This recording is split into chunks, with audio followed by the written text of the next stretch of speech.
Hey everybody, Randy Patterson here with Boomerocity, and once again I get to turn you on to an up and coming blues artist. I guess you could call her a blues artist. She likes to, let's just start over on that, so I will clip that out. Hello everybody, Randy Patterson here with Boomerocity, and once again I get to turn you on to somebody you may not heard of before. Her name is Candice Ivory, and she's got a brand new blues-oriented album, a little bit of a departure from her normal areas of recording, but this time she's focusing on the blues, and the name of the album is called New Southern Vintage. And once I heard the album, I knew I had to talk with her, and so it was arranged. And I had a delightful chat with her, talking about her background, what influenced this album, all of that. I think you're really going to want to listen to this if you're into the blues, and you're definitely going to want to pick up the album. So order it. Please don't stream it. Order it so we can support the artists that we love. While you're at it, would you go ahead and hit like and subscribe? It won't cost you anything, but it helps Boomerocity out tremendously, and it would be forever appreciated. So without any further ado, this is my first of what I'm sure will be many more interviews to come with Candice Ivory. Until next time, this is Randy Patterson with Boomerocity. Take care. Hey, Hello, Candice. How you doing? I'm doing great. How are you doing, Randy? I'm doing fantastic. Where are you clicking in from? I am in Memphis at the All right. Crosstown Course. Yeah, I just got here. I'm heading to the Just Blues Awards. I have just been in a photo shoot, so it's been kind of a busy day. Well, I bet. I bet. Well, how fun to be at those awards, huh? I'm excited. I haven't really won a whole lot of things in my life, so it's kind of exciting. Well, let me know how that is. I haven't won very many things either. So, Like, wow, I won something. What does it mean? And then usually, it's just something I've earned. So this is kind of crazy. well, the hard work pays off. So that's very good. Congratulations. So, No question. Thank you. so do you live near Memphis, or where do you live? I live in St. Louis. My parents Oh, live okay. near Memphis. So my Okay. family, my grandmother, all my cousins, my brother, everybody's here. All right. All right. I've been through Memphis a lot. I spent a little bit of time there on various business trips and such, but it's been a while since I've been there. I'm way overdue to tour Graceland again. I want to Come hit on Stax down. Records for a change. I haven't been there yet, and it's like, Love how could it. I not have been there? So I'm going to. You would love it.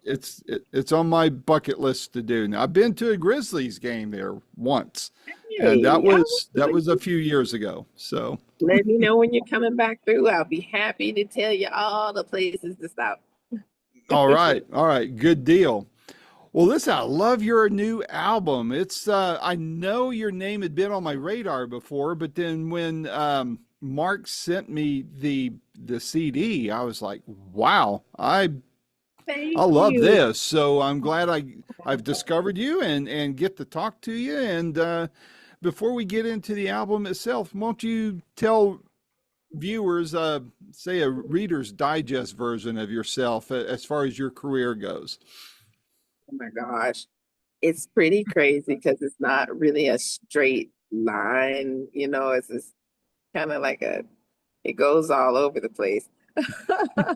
That's But life. mostly just things I've been interested in and just pursuing things that I've been interested in and musically too. It means so much to say that you love it because I knew it's a little bit of a departure for me and stylistically it's pretty unique because we cover a lot of different styles within the blues itself. So, Right. I just wasn't sure how people, might respond to that or take it, but everybody's been overwhelmingly positive. I started out performing as a young musician. I played music my whole life, but I began to play professionally at like age 14, 15. And so I had my own band then, and I had a lot of offshoots of bands. So from there, it just developed really quickly because I was already playing on Bill Street. I had a weekly gig there once a week. And then I had weekly gigs throughout the week at various, clubs and bars in Memphis. Hmm. So it's just been a part of my life for a very young age. And it's and then, just always having done that. And then also just looking at what makes this a sustainable lifestyle, what makes this worth pursuing beyond college, I guess, or Right. beyond, because I actually started out with some of my father's college students. That was my first band. They came to church and saw me perform, and then they were like, "Oh, she should be in our band." And somehow my dad agreed to this and allowed me to be in this band. Today, I was a front singer with another artist in that band, and today he is the lead guitarist for Justin Timberlake. So Really? a Wow. lot of great, a lot of great artists came through that band. My drummer uh, from that band played with Tinsley Ellis for 7 years or so. Um, we've also had Blake Ray, who used to be the bass player for Southern Avenue. He was my bassist for like, a few decades. And my very first bass player, we lost him last November. So rest in peace, Blake. This album Mhm. was definitely part of that grief process with his death. Um, but just a lot of fantastic musicians have come through my initial band, and it just set a precedent that I always followed and just tried to strive for it. Just good musicianship and just entertaining the crowd. And you're going to learn that on Beale Street. Yeah, yeah. Well, I didn't write this down, but somebody came to mind. I don't know if you've ever crossed paths with him. I've been dying to interview him. He's from the Memphis area. Is Jason D. Williams? Do you know Jason at all or work with him at all?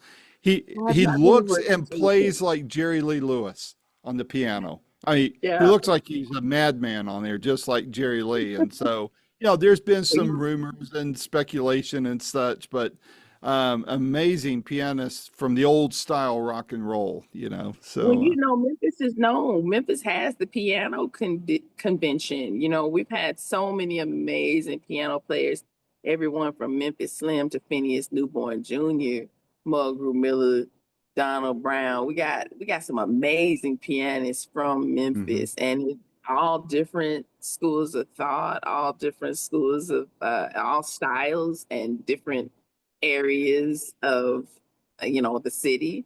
But it's a really unique tradition of piano, and I grew up with piano everywhere. My Some of my favorite piano players are in my family. My uncle still is a choir leader for this band that my grandmother used to be the conductor for, a gospel group called the Hundred Voices, and he still Mm. leads them today. But he's got a very unique old school piano sound. Hard to get him to get me to let me to record it, but if he would, that's definitely an album worth making. you know, Fingers crossed. Well, you and I sound like we've had some similar upbringings. I grew up in church too. I mean, I was born here in the South, but I grew up in Phoenix, and so anytime some of the old Southern gospel stuff would come through, and especially anything with real power and spirit behind it, man, I would just eat that stuff up, and just and then when I finally discovered Andre Crouch, I was a Oh my preteen God. then. I was like, wow. And I got to see him in concert a couple times, and man, it was it just changed my mind about gospel music too. What an amazing artist he was, just Hmm. his choir, just it's such a groundbreaking artist and choir that he had, just I think he Hmm. doesn't get enough credit for this. I agree. I agree. Well, I'm glad you said what you said about your album being kind of a departure from your previous sound, because I did do a quick dive, not a deep dive, but a quick dive into your past records, and I did notice this seemed to be a bit more bluesy. Not, I won't say traditional blues, but much more blues than maybe some of your. I mean, you've always had blues tinges to your work, if I've listened to it correctly, but this sounds like you were maybe going more true blues than in the past. Is that a fair assessment? Well, I think, people know me a lot for doing kind of cutting edge and groundbreaking things, but here's what I like to stress about that. You can only do those things if you know the roots and the fundamentals of a thing before you can like really take off with it. So for me, especially in music, now it's about me discovering in whatever genre I'm playing, like what is it that I have to say there. So doing the Memphis Mini album, we spoke up with a lot of percussion and the drums. That was a big part of it. In this album, towards the end of it, there's no drums. There's not even percussion. So it's just kind of like we're saying, don't get stuck on a thing. Don't get stuck in a box. Just know that, but there's still two Memphis Mini songs on there. Yeah. Even though we don't have the percussion, we don't have the same approach that we Right. had the last album. But the point is that I think that's the idea that you can do this in a lot of different contexts, and that her work is versatile enough. The work that we're doing is versatile enough. A lot of these tunes to be looked at from your own context, and you don't need to try to recreate something that doesn't exist for you. It can be part of your Right. experience too. You know what I mean? Yeah. Yeah. I agree. So, what's the story behind this album? What prompted you to pursue it this way? How long did it take? Things like that. It's interesting because I want to say the album unfolded. Like I want to say I didn't necessarily like. I just had a photo shoot with Robert Allen Parker, and we were talking about when did we actually start this album. Some of those tunes we've been recording as early as 2015, 2017, Wow. or the ideas and the themes were there. When we decided to actually make albums for the first time, like we chose, it was during the pandemic. And so we kind of had our own underground musician quarantine going on during the pandemic. Mm-hmm. And some of it was on Bill Street. It's like we shot a video there, no one was out. It's like the musicians had the run of the street, no one was out. It's late at night. And of course, Bill Street, it's a very complicated street. There's a lot goes on there. But we had, some of our bar owners would let us come in and think about tunes, play for them, talk about how we're going to get through this pandemic. And we started working on tunes and decided, oh, we're going to record something. So we did a couple of recordings at Electrophonic Studios. And then we kind of shelved the idea for a while. Oh. I was like, I need a break. I'm going to do some different things. I decided to put the Memphis Mini album out. And then, though I did release two singles from this album prior to Memphis Mini, that's Strong Black Man Mm-hmm. and Blue Blood. So I released Mm-hmm. those as singles, just I wasn't sure that I was going to make a complete album. Mm-hmm. But after Memphis Mini and the success of this, I definitely felt that it was important for people to not get comfortable with me as some sort of Memphis Mini tribute project. This would not be a good thing. Right. I don't think she would want that. I don't want that. Like that was not the point was, we need to know her. We need to, honor her and respect her contribution to blues as we know it today. And so I think Mm-hmm. that is starting to happen. I'm hearing her name mentioned more than it's ever been mentioned. And so, Mm-hmm. people were just talking to me, what are you going to do now? Are you going to keep doing Memphis Mini? Like, you want to do this other tribute project? Or then these people decided I wanted to do a lot of like rehashings of projects, which I've done a couple of tunes where, it's obviously obscure blues women. I will always sing them because these are songs that need to be heard. But I Mm-hmm. felt like with New Southern Vintage, I needed to I needed to showcase that I also have a voice that's separate from that. And it's my own experience. You know what I mean? Mm-hmm. So Mm-hmm. you don't want people to just be like, well, yeah, she does a mean Memphis Mini and then Memphis Mini's mad at me. She wouldn't be happy about this at all. So, so it started kind of in the pandemic and all that. Aside from having to work under those conditions, and Mhm. gradually over time. What else was different about making this album versus the others, your other releases, or maybe any other releases, or any other albums, other people's albums you may have worked on? This is a pretty unusual album for me because I feel like it's grouped in halves in my mind. Like there's this kind of like the old half, there's the new half. The funny Mm-hmm. part is the old half or the new half was recorded mostly long ago. The new half was just recorded. So it's the old half is actually the new half. So it's kind of like there's all these like kind of deep ironies and then there's Mm-hmm. also just the fact that it's like, you know, I didn't set out with a style of album to make.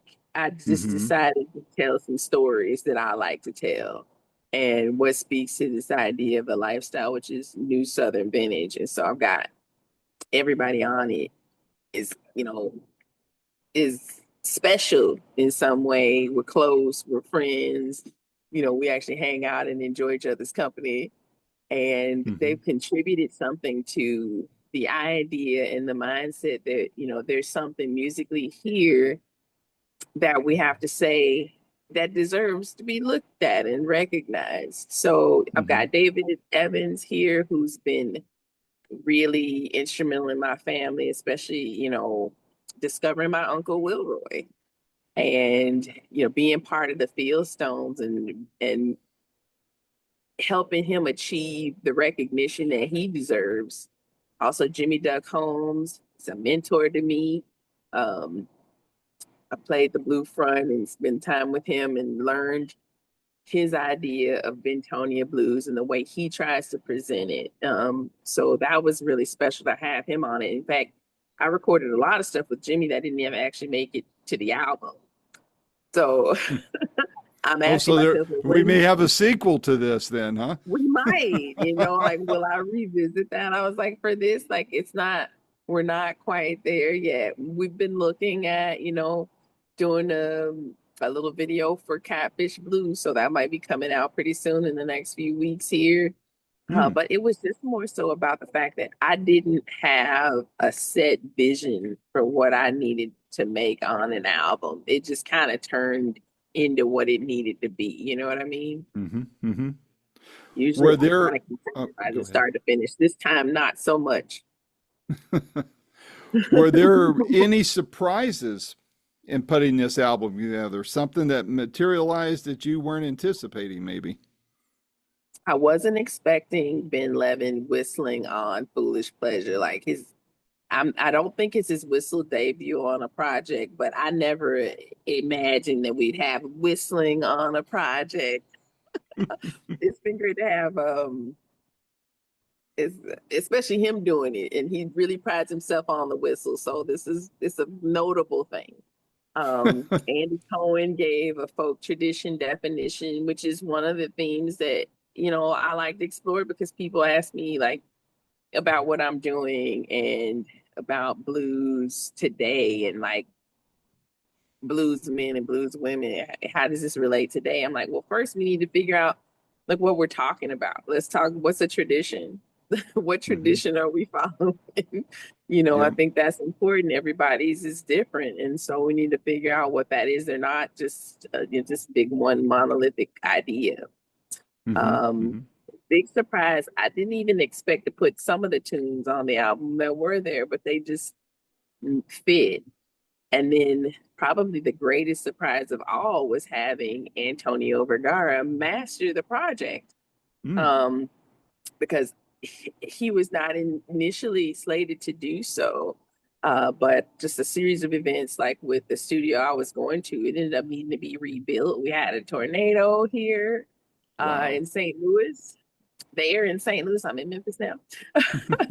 And so people just wanted to kind of rebuild. They're going through rebuilding. There's a lot of things happening. So he ended up stepping in to do this mastering for me. And that just made it really special, especially after our Grammy nomination together last year for The Fury. So it's Hmm. really special. Very cool.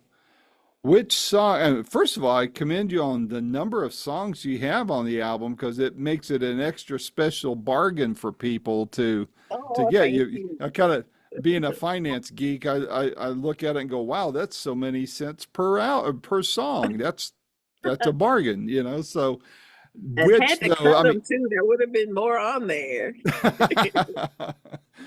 what would which of all those songs? I mean, I'm not asking you to pick a favorite, but I am asking you to pick a calling card to say for people who haven't heard of Candice Ivory before, here's a great song from this album. If you like this song, you're really going to love the rest of the record. Oh, that's hard. That's hard because it's like there are some really old school approaches and then there's some really new school approaches. Like Mm-hmm. I would say we start with the very first track being Ain't So Blind. That's probably one of the more modern approaches. And then we end with Shout the Boogie, which is really old school. It's almost rootin' tune, which I love Yep. that because it's so fun to hear the guys play guitar on that and they're just kind of playing around in the studio. That was really fun to make with them. Oh, cool. Very cool. Um, but what song for the album? And it's hard because I like so many of them different days for different reasons. So Yeah. today I would say probably Blue Blood is the kind of the essence of that, Mm-hmm. where I'm going to say Memphis, Hill Country. That's the style of guitar we kind of play. That's where we Mm-hmm. come from. Crown Royal bag, the way Yellow Piece playing there, like that's home. Mm-hmm. That would Mm-hmm. be part of my tradition. So I'd say those tunes are definitely definitive in that they kind of they kind of just send out an idea like how this style of blues would sound coming from her area. Right. Right. Well, it's a I guess great album. Have you got what kind of feedback are you getting from the people who've been privileged to hear it before it drops? I'm so grateful everybody is giving me amazing feedback and loves it. What is interesting is such a unique album that no two songs are, no one's telling me the same song. Right. You know what I mean? I can say, well, what song do you like? Oh, they're not giving me the same song. Like this one might like Let Your Love Shine On. This one might like Catfish Blues.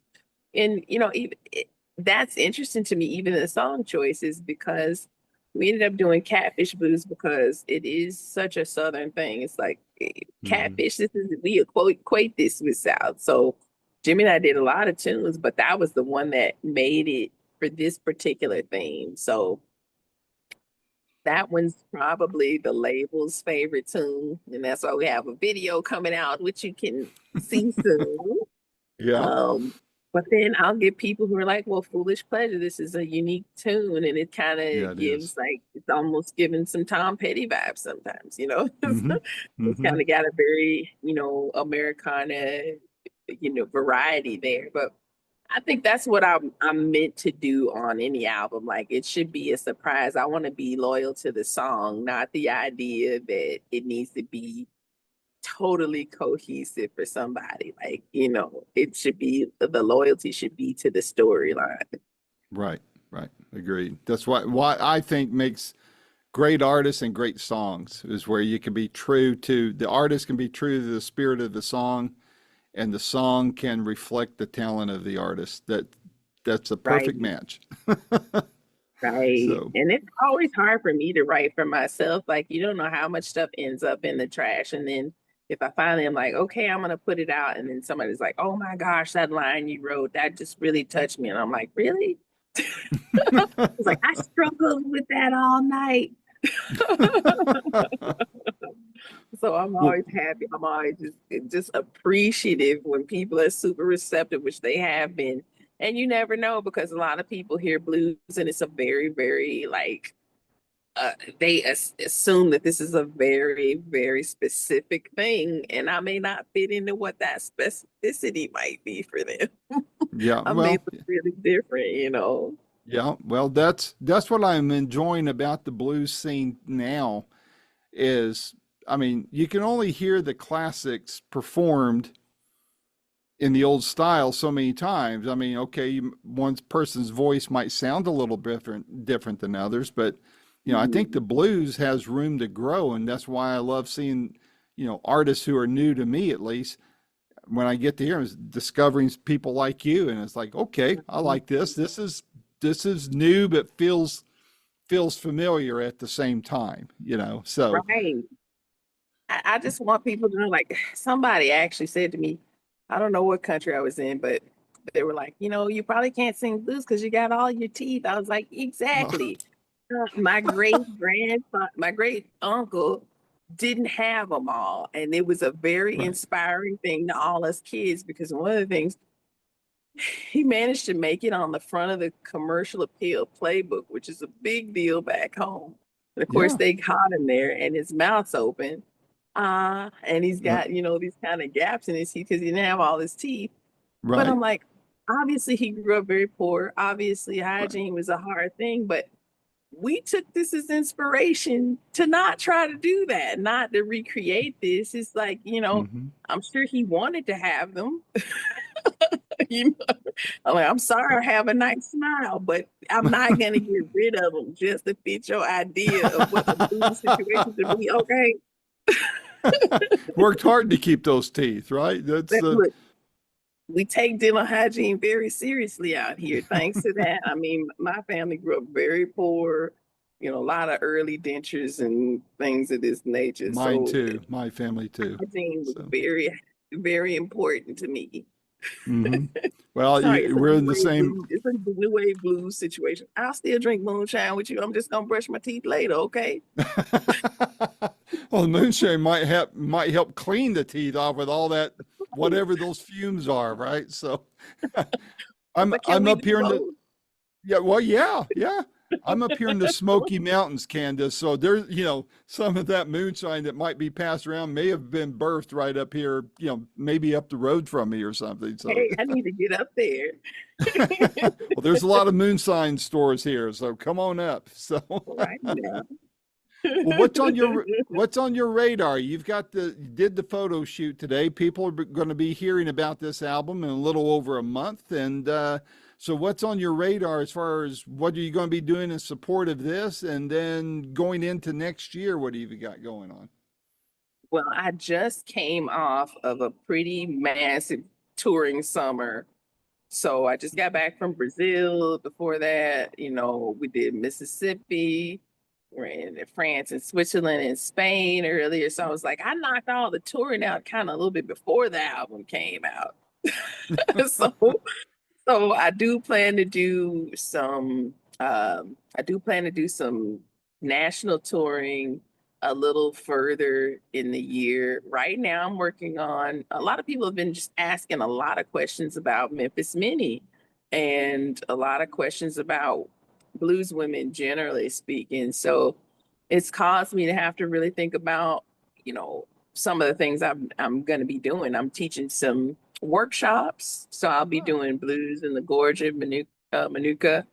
Um, I'll be teaching a little later in the year. And of course, I'm teaching my private students and working with developing, new artists. So hmm. it's kind of a little all over the place, but I'm looking forward to people kind of getting introduced to the new sound. And then I was thinking, based on this, I would see what's the response because it's kind of a groundbreaking approach for women in blues in a sense, like to approach it this way. So I kind of want to see how people respond to this and how people feel about this. Well, good deal. Well, I'll watch your itinerary, and if you get over to this end of the state, I hope to be able to catch a gig if you're, like I said, if you're performing near here. And like I said, I love your sound, so keep me on Yeah, your thank Rolodex you. file there. And if you got anything else coming up down the pike, my door's open to you. I'd love to talk to Thank you you. I again. will be sure to let you know. I'm just starting to fill in some dates for later in the year and next year, which is, I've been working so much to finish the album. I didn't want to take on any new that was I hear that's you. part of it. Yeah. It's like, let me just finish the album. Someone was like, what's your biggest fear about the album? I'm like, it's out now. The fears are over. Okay, that's the hardest part is just getting it done. But Yep. I'm really looking forward to performing this album because the songs are so fun to play live, and I think that was just another motivation for me too. It's just you just want to return to having a good time. What did you go to juke joints for in the first place? It certainly wasn't to sit there and be like, I wonder if this blues band's going to play these techniques correctly and, really resonate with the way they did it in the 20s and 30s when they got to the essence of, true blues. No one's thinking about this. We just want to have a good time. That's right. That's right. Play the music, dance a little, and Right. enjoy whatever's on the menu at the place you're at, right? So, That's the fun part about this album is like just the last few albums Charlie Hunter produced for me, which he did a masterful job. He knew me well enough to really make something that spoke for me, and everybody was great, and we connected on this album. And this album's the same too, New Southern Vintage, is that we're all kind of living similar life experiences and we're just kind of in the zone together. So it's just really fun to make music with people who just want to have fun and enjoy that too. yeah. Yeah. Well, it shows, and it comes across that way on the album, and I bet it comes across that way from the stage as well. And that's what I look forward to seeing sometimes. So I do hope you make it out this way, and if so, Absolutely. I'll come up and introduce myself, and maybe you'll remember me or something. I don't know, but you've got a I'll be new looking for you. fan. I'll be Just like, where kind are those moonshine stores? Where are we going to go buy it? of. Yeah, let's get some people talking about that. Okay, so Like, Randy, come on, where is it? oh, they since stand my out. great Believe me, they're big ones. since my great grandfather died, it's been really interesting for me because he was the person who knew the recipe that everybody really valued in the family, and he took it to his grave with him. No one knows it, so it's always Whoa. like Well, I'm we don't told I have the have a recipe. great. I'm told I had a great somebody. I think it was a great uncle here in East Tennessee that was a moonshiner. That's all I know. I don't even know his name, but apparently some of those corn squeezins and kerosene was in the family DNA as well. So, See, he did not pass this on to me, but if I knew, y'all would probably be like, with a great moonshiner, Candice Ivory. You're doing other work. It's definitely more lucrative business. that's the margins are better. Right. Well, Candace, this was a lot of fun, and thank you for taking Well, the thank time. And you. I look forward to talking to you again in the future, hopefully a lot more times. Okay. Hey, thanks so much. Reach out anytime. Thanks so much, Randy. All right. And good luck with this record. I don't think you're going to need it because I think it's going to do very, very well just on its own merits there. So, Thank you. Thanks so all much for right. listening. All right. Take care. Bye You bye. too. Have a good one. Bye bye. This has been another fun filled episode of Boomerocity with your host and producer, Randy Patterson. The theme song is Roll the Dice and is recorded and used by permission from Quentin Hope. Quentin is spelled Quinten, and Hope is Hope. And you can find out more about Quentin at quentinhope.com. Post-production is done by Cardinal Sins Productions. The Boomerocity name, logo, and content is copyright protected. Segments may only be used with written permission by Boomerocity and or its assignees. Inquiry should be directed to input@boomerocity.com. Copyright 2025.